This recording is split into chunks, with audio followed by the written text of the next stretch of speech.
खनिज कुपोषण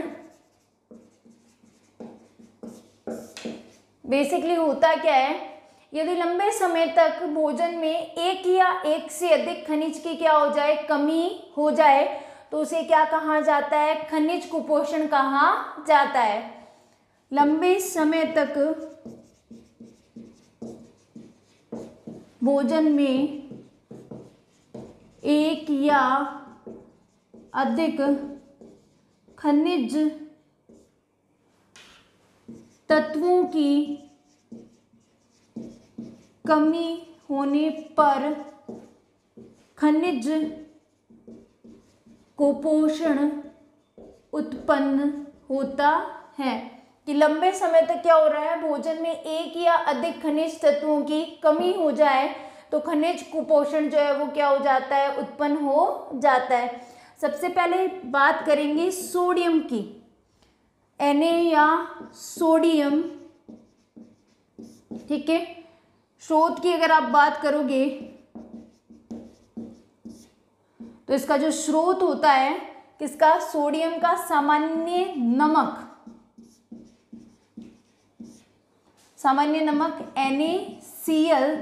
मुख्यतः जो आपको सोडियम है वो कहाँ से प्राप्त होता है, सामान्य नमक से प्राप्त होता है, ठीक है। अगर अपन इसके कार्य की बात करेंगे तो ये करता क्या क्या है, आवेग संचरण में उपयोगी होता है, ठीक है। मांसपेशी संकुचन में उपयोगी, विद्युत अपघटनी संतुलन बनाने में उपयोगी। बात कर रहे हो खनिज की, सबसे पहले अपन बात करने सोडियम की। स्रोत जो है वो जनरली कौन होता है, सामान्य नमक, जिसको NaCl भी बोला जाता है। करता क्या क्या है, आवेग संचरण।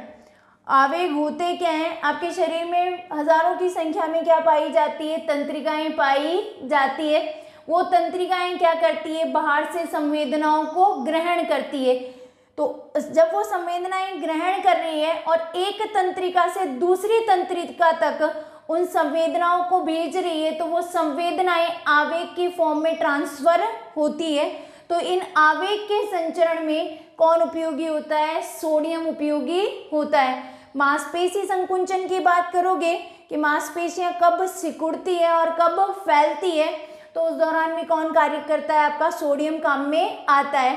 इसके अलावा आपके शरीर में विद्युत अपघटनी, विभिन्न जो आयन प्रेजेंट होते हैं उनका संतुलन बनाने में भी कौन उपयोगी होता है, सोडियम उपयोगी होता है। क्योंकि शरीर में कई क्रियाएं जो हैं वो सक्रिय अर्थात सक्रिय माध्यम या ऊर्जा की आवश्यकता द्वारा पूरी होती है। तो उस दौरान ये जो सोडियम है वो क्या उत्पन्न करता है, सांद्रता प्रवणता उत्पन्न करता है, जिसके अनुसार वो जैविक क्रिया संपन्न हो जाती है। नेक्स्ट अपन बात करेंगे पोटेशियम की। के या पोटेशियम स्रोत जो होता है वो होता है सभी खाद्य पदार्थ। मुख्यतः जितने भी खाद्य पदार्थ होते हैं सब में क्या पाया जाता है, पोटेशियम पाया जाता है, ठीक है। कार्य जो है अगेन सोडियम के जैसे ही कार्य करता है, आवेग संचरण में सहायता करता है, मांसपेशी संकुचन में सहायता करता है,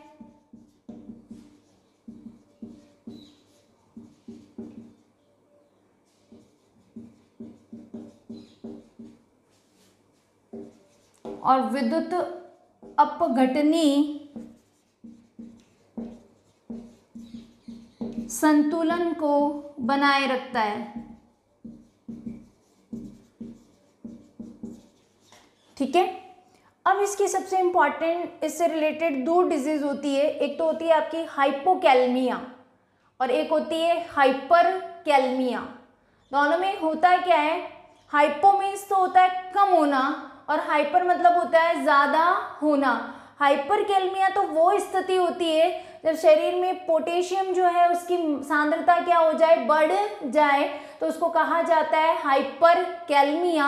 और अगर शरीर में पोटेशियम जो है उसकी सांद्रता क्या हो जाए, घट जाए, तो उसको कहा जाता है हाइपोकैलमिया। लिख लीजिएगा।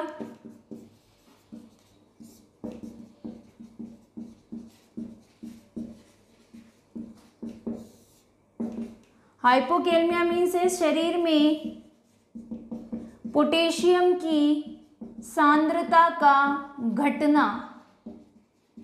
और एक होता है आपका हाइपरकैलमिया,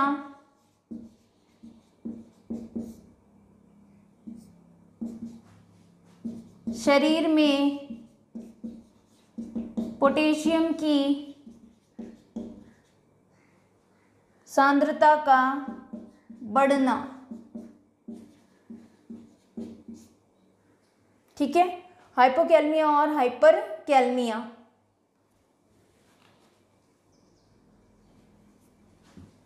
अपन ने देखा है हाइपोकैलमिया शरीर में पोटेशियम की सांद्रता का बढ़ना, और हाइपरकैलमिया मतलब शरीर में पोटेशियम की सांद्रता का घटना। ठीक है, नेक्स्ट अपन बात करेंगे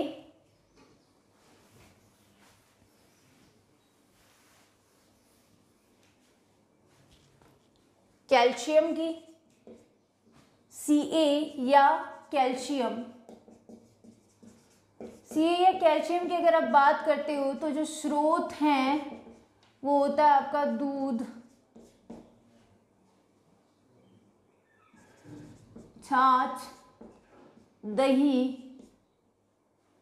इसके अलावा मांस, मछली, इन सब से भी क्या प्राप्त होता है, आपका कैल्शियम प्राप्त होता है। वो कहते हैं दूध और छाछ का छाछ जो होता है उससे ज़्यादा कैल्शियम प्राप्त होता है। इसके अलावा दूध, छाछ, दही, मांस, मछली आदि से भी क्या होता है, कैल्शियम प्राप्त होता है। ठीक है, कार्य की अगर अपन बात करेंगे तो करता क्या है, हड्डियों व दांतों को मजबूत बनाता है।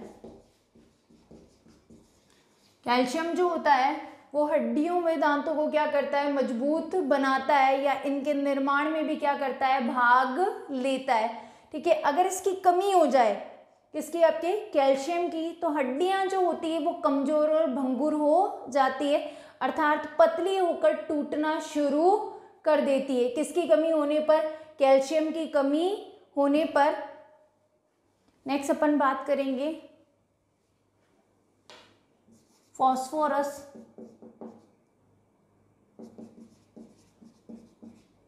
अगर आप फॉस्फोरस की बात करोगे तो ये इसके जो स्रोत हैं वो है आपका यकृत, वृक्क, बाजरा, रागी, दूध, इन सब से क्या प्राप्त होता है, फॉस्फोरस प्राप्त होता है। किस किस से, यकृत से, वृक्क से, बाजरा से, रागी से और दूध से।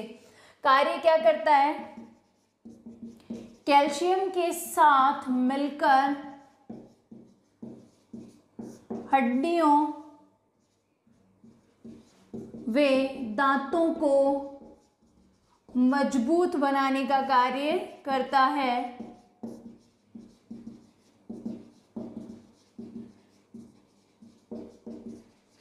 बात कर रहे थे अपन किसकी, फॉस्फोरस की। फॉस्फोरस जो है उसके स्रोत कौन कौन है, लीवर, किडनी, बाजरा, रागी और दूध। काम जो है वो किसके साथ मिलकर करेगा, कैल्शियम के साथ। दोनों एक साथ मिलकर क्या करते हैं, हड्डियों और दांतों को मजबूत बनाने का कार्य करते हैं। नेक्स्ट बात करेंगे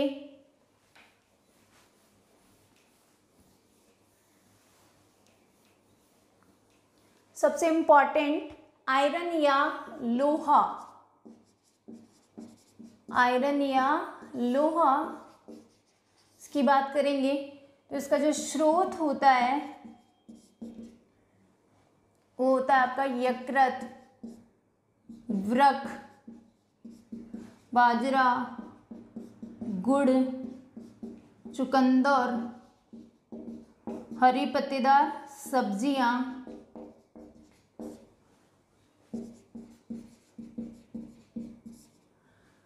लोहे की बात कर रहे हैं, यकृत से, वृक्क से, बाजरे से, गुड़ से, चुकंदर से और हरी पत्तेदार सब्जियों से प्राप्त होता है। ठीक है, कार्य की अगर बात करोगे तो सबसे इम्पॉर्टेंट कार्य करता है Fe जो है वो Hb हीमोग्लोबिन का निर्माण करता है, हीमोग्लोबिन का निर्माण करता है। ठीक है, इसके अलावा क्या करता है, उत्तक ऑक्सीकरण का कार्य करता है।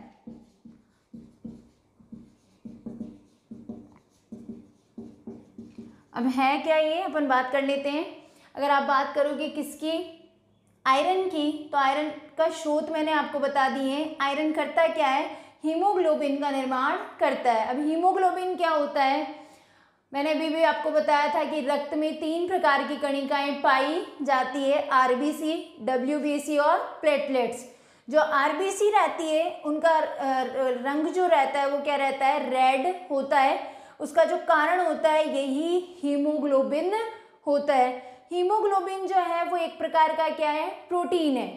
हीमोग्लोबिन जो है वो एक प्रकार का क्या होता है, प्रोटीन, जो करता क्या है, आरबीसी को क्या करता है, लाल रंग प्रदान करता है।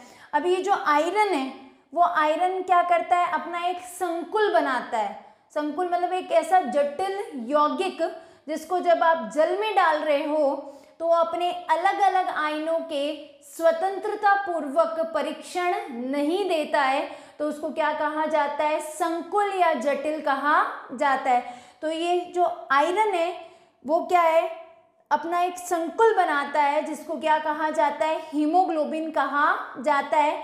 यही हीमोग्लोबिन क्या करता है, आरबीसी को लाल रंग प्रदान करता है। अगर हीमोग्लोबिन की कमी हो जाए तो क्या होता है, मनुष्य में रक्त का जो निर्माण है वो क्या हो जाता है, घट जाता है, जिससे एनीमिया या रक्त अल्पता नामक रोग उत्पन्न हो जाता है। परिणाम स्वरूप व्यक्ति के शरीर में कमजोरी आ जाती है, चेहरा पीला पड़ जाता है। ठीक है, नेक्स्ट अगर आप उत्तक ऑक्सीकरण की बात करोगे तो अपन बात करते हैं 2 तरीके के रक्त की, एक तो होता है शुद्ध रक्त और एक होता है अशुद्ध रक्त। शुद्ध रक्त आप किसको बोलते हो, ऐसा रक्त जिसमें O2 घुली हुई होती है उसको क्या कहा जाता है, शुद्ध रक्त कहा जाता है। और ऐसा रक्त जिसमें O2 घुली हुई नहीं रहती है या फिर आप बोल सकते हो CO2 घुली हुई रहती है तो उसको क्या कहा जाता है, अशुद्ध रक्त कहा जाता है।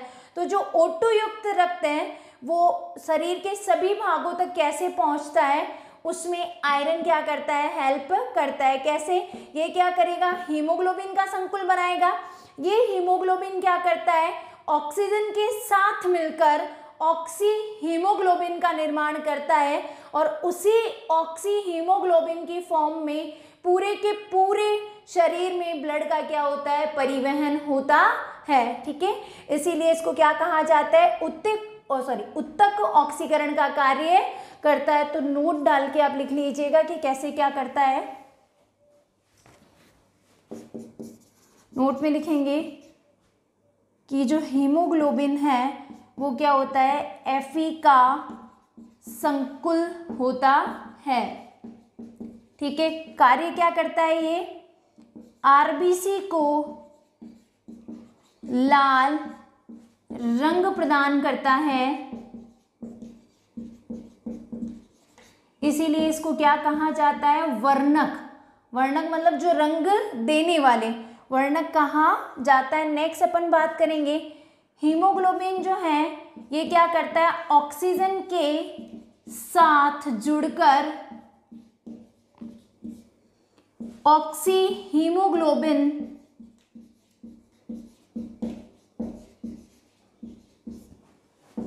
HbO2 ऑक्सी हीमोग्लोबिन नामक संकुल बनाता है,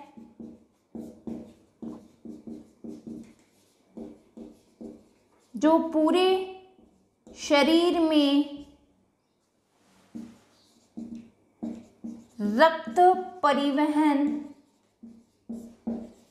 का कार्य करता है।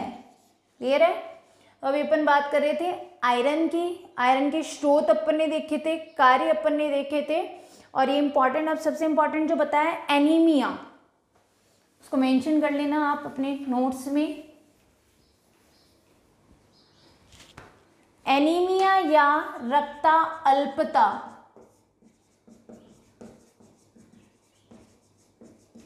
ठीक है। एनीमिया या किसकी बात कर रहे हैं, रक्ता अल्पता की बात कर रहे हैं। किसकी कमी के कारण होता है, आयरन की कमी के कारण उत्पन्न होता है। आयरन की कमी के कारण क्यों उत्पन्न होता है, क्योंकि आयरन क्या करता है, हीमोग्लोबिन का निर्माण करवाता है। तो क्या लिखोगे, Fe की कमी के कारण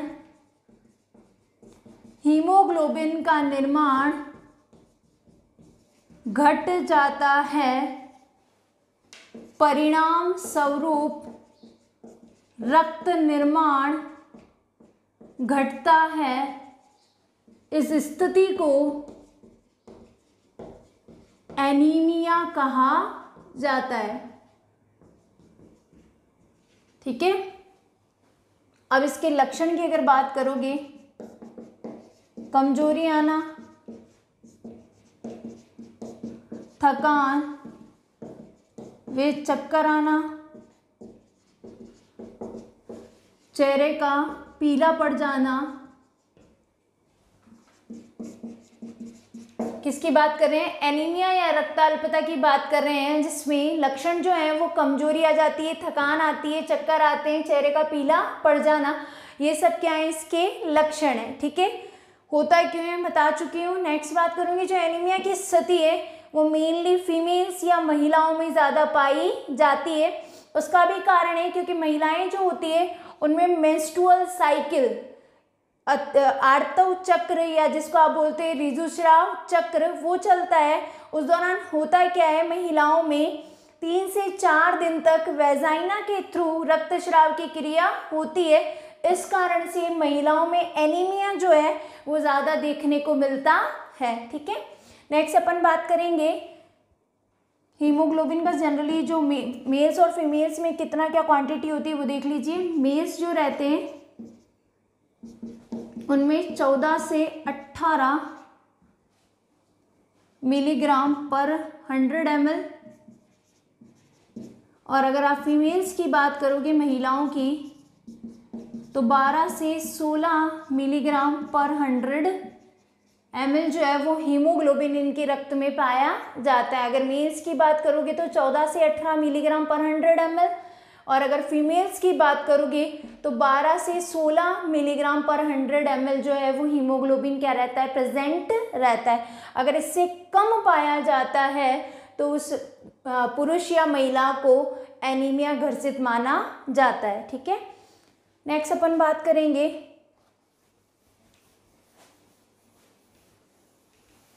आयोडीन की।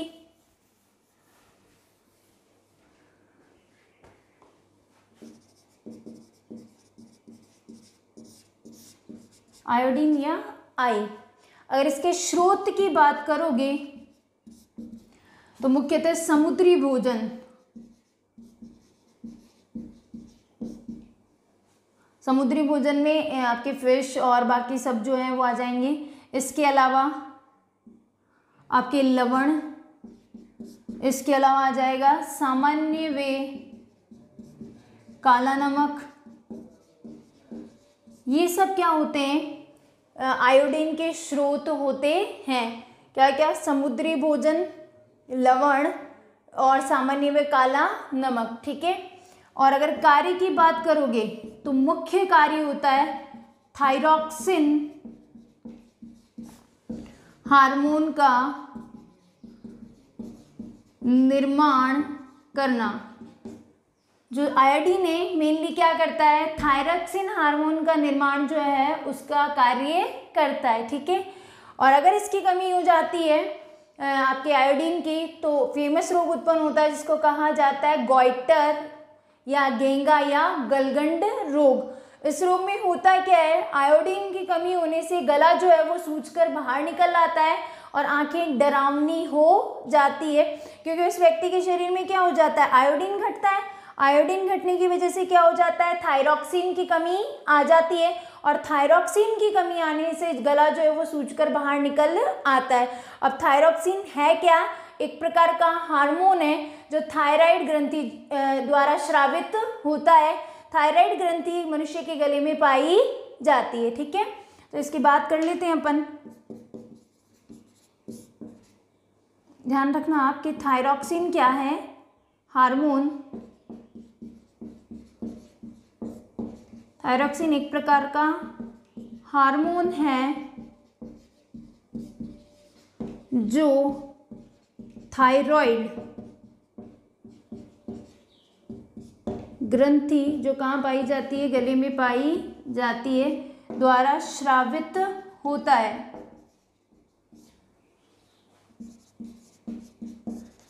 ठीक है, सेकंड ध्यान रखना कि आयोडीन की कमी से गॉइटर या गेंगा या गलगंड नामक रोग उत्पन्न हो जाता है।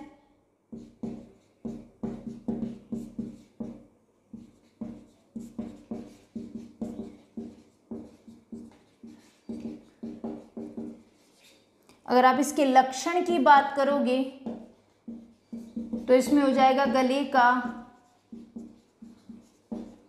सूजकर बाहर आना या लटक जाना, और सेकंड हो जाएगा आपका आँखों का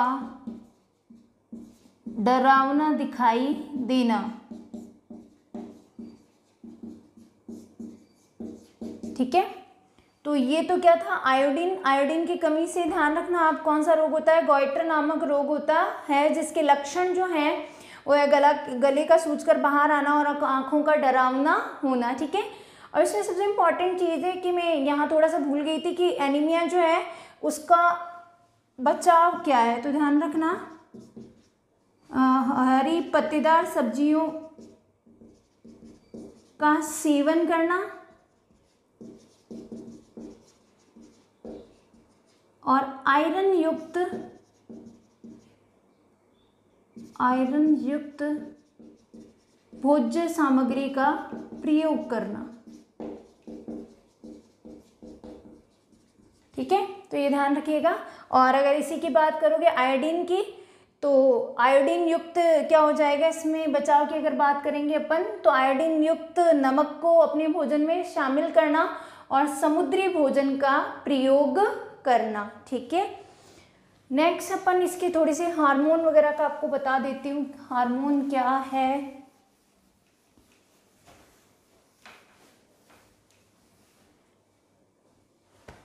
नोट में ही मेंशन करते चलोगे आप,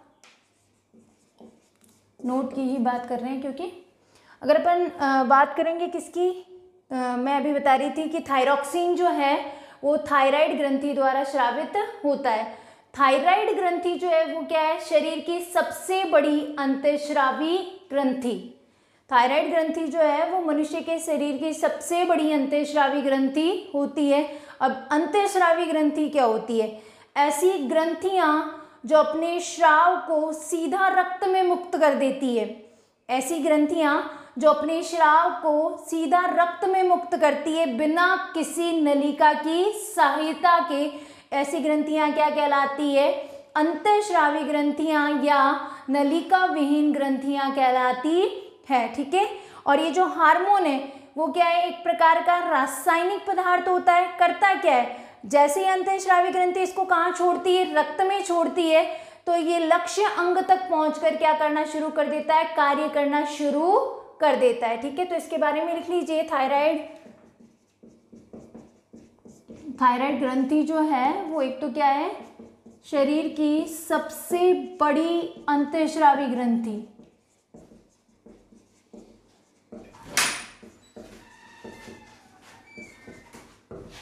ठीक है, अब अंतःस्रावी ग्रंथि क्या होती है,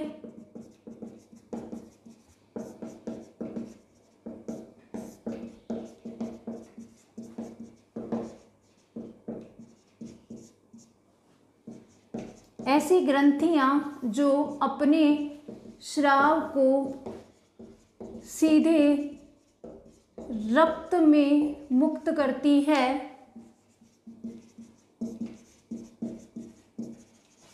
बिना किसी नलिका की सहायता के। इसी कारण इन्हें नलिका विहीन ग्रंथियां भी कहा जाता है। ठीक है, तो ऐसी ग्रंथियां जो अपने स्राव को सीधा रक्त में मुक्त करती है बिना किसी नलिका की सहायता के, अंतःस्रावी ग्रंथियां कहलाती है। नेक्स्ट बात कर लेते हैं हार्मोन। तो अंतःस्रावी ग्रंथियों का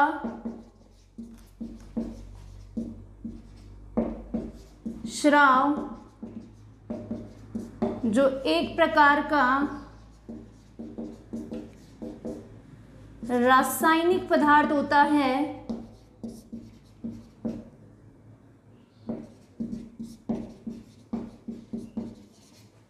तथा संदेश वाहक का कार्य करता है।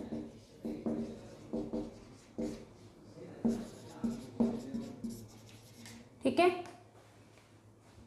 इसी के साथ अपना खनिज कुपोषण जो है वो खत्म होता है। इस टॉपिक का अगला पोर्शन अपन नेक्स्ट क्लास में देखेंगे। Thank you so much.